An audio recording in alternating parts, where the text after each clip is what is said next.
अन्य प्रतिभार अधिकारी आपण तुलीर स्पर्श जड़ चेतना होउथिबा बेले आपणक लेखनीर स्वतंत्रता एक भिन्न परिचय प्रदान करिछि। एई गाँ माटी ब्लॉक जिला समस्तक आज गर्व गौरवर परिचय सारी आपणक भिन्न दृष्टिकोण भाषा शैली सरलतार परिस्फुटन को स्वीकृति प्रदान करने अनेक अनुष्ठान संवर्धना प्रदान कर गर्व अनुभव करुच्च।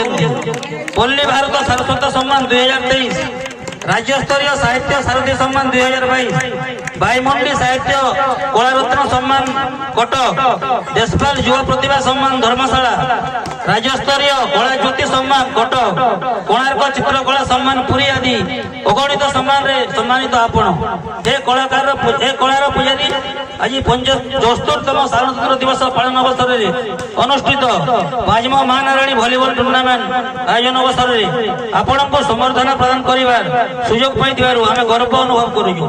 आपणकर तुली और लेखनी उभय आगकू आहरी सुंदर हो एवं ए माटी आपणक पई आहरी गौरवान्वित हो। बाबा जम्बेश्वर महानारायणी पाखरे एतकी प्रार्थना शुभेच्छा सह पल्ली सेवा योग संघ जाले।